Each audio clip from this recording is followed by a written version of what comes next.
beautiful people. Happy Tuesday, September 8th. It's first day after a 3-day weekend. So it's a little slow going this morning, at least at my place. All right, we got a quote from Ralph Waldo Emerson today. The only way to have a friend is to be one. Growing up in a dysfunctional home taught us not to talk or trust or feel. Spending all our energy trying to survive, we were probably not taught how to have or be a friend. But we are learning this now.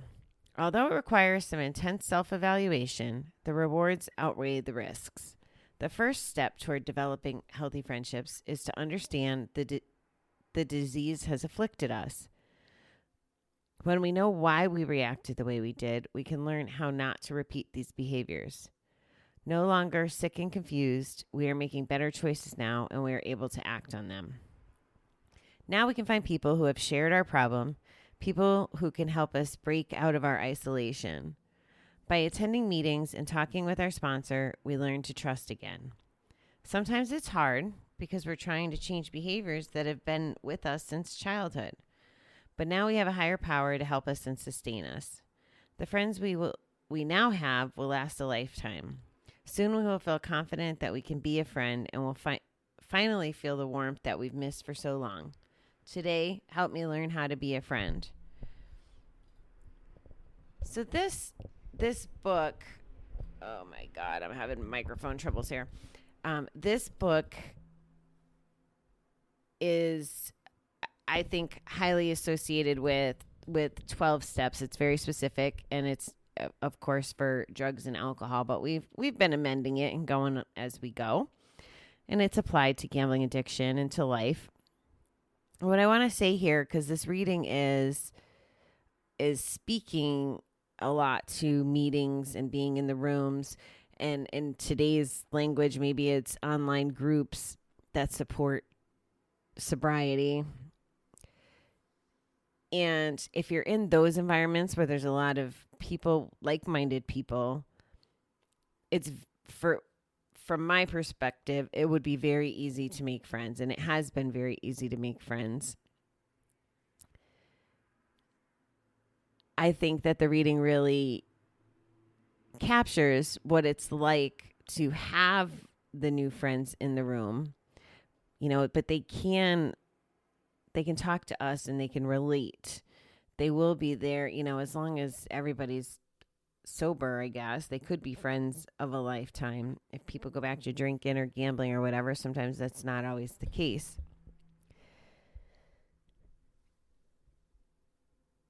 When you're not involved in those kind of dynamics, you may find it harder to find some friends. And since I don't advocate for you having to be you don't have to be in 12-step to recover, in my perspective. Like, maybe that's not your jam, and that's fine. So how would you make friends in that case? And I guess I would start by recommending, online virtual stuff to connect, at least from the recovery piece, at least, the positive thinking, or, join my Facebook group or follow along, connect. But also in your real life, if none of that stuff's kind of where you like to show up in the world or how you operate, you'll have to start thinking about other ways to make friends. And I think this is important because boredom is such the enemy. It could get us to relapse. What I would suggest is, acknowledging the things that you like to do in life, the things that you're discovering, and hang out in those areas, do those things. So maybe it's breaking out the bicycle after years, find people who like to bicycle. That would be a way to make new friends that have positive activities, or, activities that you enjoy doing. So it'd be easier to connect with new people. If there's people that you were friends with before you went off the grid to gambling, drinking, whatever, then you can reconnect with those. And because of the qualities that are showing through again, when you're not caught up in the craze of being addicted to something, you have the opportunity to be a good friend or a better friend to folks that maybe you haven't always been the best to in the past. It takes work, but it's very rewarding. It's very rewarding to get reconnected and to catch up. And I know for me, I'm very fortunate. I still have, a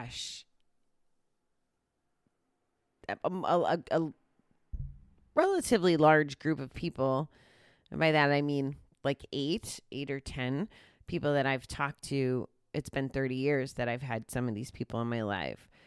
And, maybe it's as simple as that. Like, who haven't you chatted with? I mean, I'm going to see one of my ex-boyfriends from when I was like 18 or 19 in a couple weeks. And I haven't seen him in 20, 30 years, whatever it's been.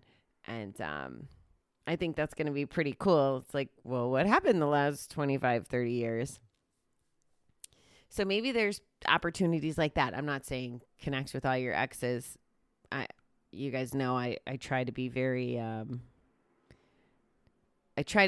friendly or whatever. I want to have a good relationship with all of my exes when applicable. I have one that's not so chummy, but that's okay. It's just part of who I am. So anyway, I'm not recommending that you go be friends with all your exes. That's not what I'm promoting. I'm advocating that there might be people before you got all crazy connected and deep into the gambling that if you weren't gambling, you might still be connected with. It's okay to let people in. That's kind of the bigger picture here. And I'm sorry, I think this arm of my microphone thing is broken from using it. And it's like I almost have to talk into my knees because that's where the arm is putting the microphone. It's just annoying. So that's what was making me kind of stutter a little there in the beginning. Little TMI. I know you guys are good sports and I appreciate you for that. So anyway, it's saying we can connect again. I think connection is the biggest takeaway because we can feel, we can trust.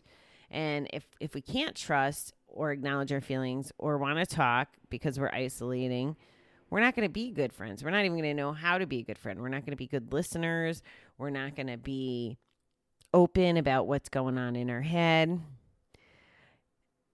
And the final thing that I want to call out is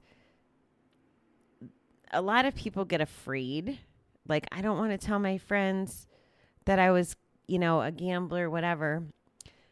Well, it's out of fear. And I think the fear is like, well, are they going to judge me? Or are they going to whatever? I want you to think about this. If you're afraid to tell someone that's important to you, just give this some consideration. Think about what the worst outcome is. And let's say it's that they're not in your life anymore, okay? And that you guys can't be friends or that they judge.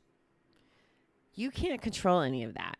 And if they are judging and they don't want to be in your life or whatever, they don't belong in your life. Like, they've lost a spot if they are not the kind of person who could be aligned with you as you try to get in your recovery. As far as supporting you, that's not really a friend. So don't hang on to the folks that are toxic and don't belong in your life either. This is really about what you put out to the world. And my personal belief is that if you're not showing up completely and honestly, then you're not being a good friend either. It's important that we're our authentic selves and that we surround ourselves with people who accept and love our authenticity, as well as that we love and accept the people around us, even with their shortcomings. That's the rant. Okay, beautiful people. I hope that you guys have a spectacular Tuesday. We'll be back with you tomorrow morning. And have a great day. Bye.